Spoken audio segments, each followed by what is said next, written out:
Welcome back to Guitar Theory Modules. This is Module 64 and we're on pages 152 and 153. In earlier modules, you learned how to play common major progressions in any key anywhere on the fretboard, and now we're going to start doing the same thing with minor keys, starting with the minor 5-1 progression. We have a variety of chords we can play for the minor 5-1 progression. We're going to use either minor or minor 7s for our 1 chord, and then major triads or dominant 7 chords for our 5 chord or our dominant chord. Here's a minor shape we can play with the root on the 6th string. Fingers 1, 3, 4, 1, 1, and 1. This happens to be a B flat minor that I'm playing because I'm placing the root of the shape on the B flat on the 6th string, 6th fret. If I were to move it up a fret, it would be a B minor. And here's a minor shape you can play with the root on the 5th string. This is finger 1, 3, 4, and 2. This happens to be an E flat minor that I'm playing because I'm placing the root of the shape on the E flat on string 5, fret 6. If I were to move it down 1 fret, it would now be a D minor. Here's a minor 7 shape you can play with the root on the 6th string. Finger 2, 3, 3, and 3. So finger 3 is barring across strings 2, 3, and 4. Finger 2 goes over the top of finger 3 to give it some support and plays the root on the 6th string. That's a B flat minor 7 that I'm playing because of the placement of my root note. And here's a 5th string shape you can play as a minor 7. Fingers 1, 3, 1, and 2. So finger 1 is barring across strings 3 through 5. That's an E flat minor 7 that I'm playing. Here's another way you can play an E flat minor 7 on that same string. This is finger 3, 1, 4, and 1. So finger 1 is barring across strings 2 through 4. So we can use the minor or minor 7 shapes for our 1 chord, and then we're going to use either major or dominant 7 shapes for our 5 chord. So here's a major shape you can play with the root on the 6th string.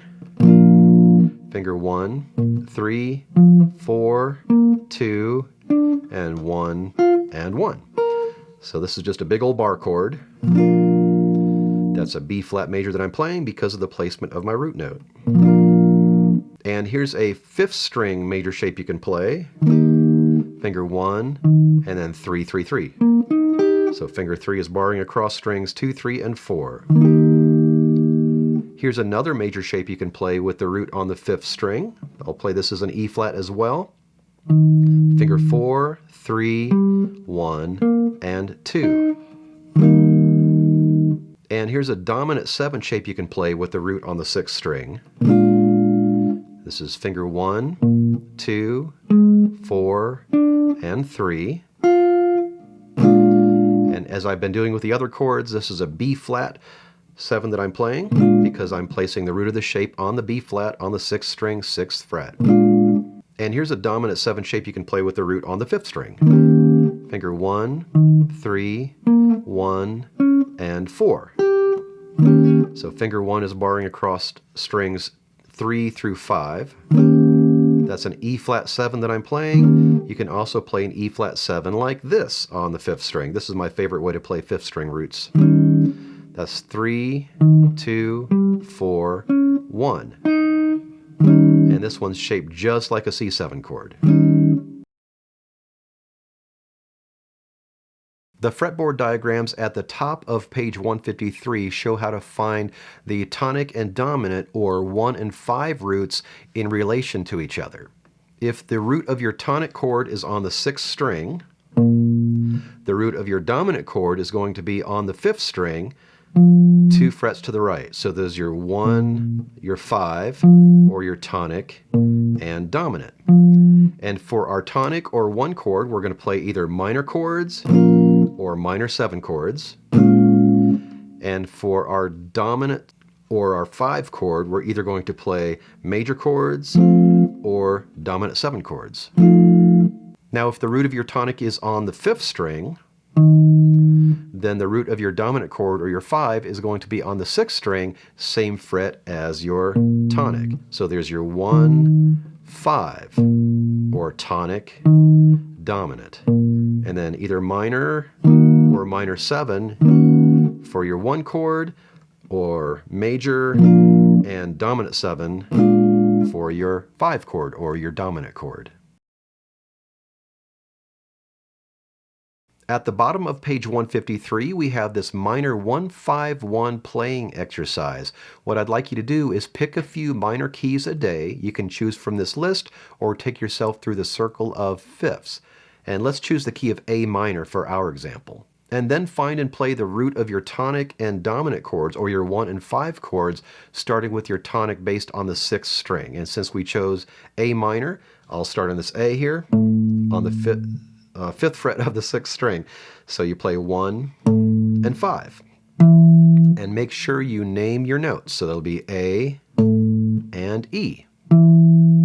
And then play a minor 1-5-1 progression starting with the root of your tonic on the 6th string. And remember, for our 1 chord or tonic, we can use minor or minor 7. And for our dominant chord or our 5 chord, we can use a major chord or a dominant 7 chord. So here's an A minor 7 for our 1 chord, and E7 for our dominant. So 1, 5, 1. Or A minor 7, E7, A minor 7. And you could just as easily play triads there as well. Make sure you do the same thing on the 5th string. Choose a key. This time we're going to choose the key of D minor, and then find and play the root of your tonic and dominant, or 1-5, starting with your 1 chord on the 5th string. So that would be your 1 and 5. And make sure you name your notes. So our 1 is going to be D, our 5 is going to be A. And then play a 1-5-1 progression starting with the root of your tonic on the 5th string. So we can play, again, minors or minor 7s for our 1 chord. I'm going to use minors this time instead of minor 7. And then you can play dominant 7 or major chords for our 5 chord. And this time I'm just going to play a major chord. So 1, 5, and 1. Or D minor, A, D minor. Don't forget to check out my book, Guitar Theory Modules. Of course, you can watch all these videos for free, but if you have your own copy of Guitar Theory Modules, you'll have all this information in one place. It's going to be a lot easier to follow along, so I'll leave a link for that in the description. Take your time with this, and then when you're ready, I'll see you in Module 65, where I'm going to show you how to play minor 2-5-1 progressions in any key, anywhere on the fretboard.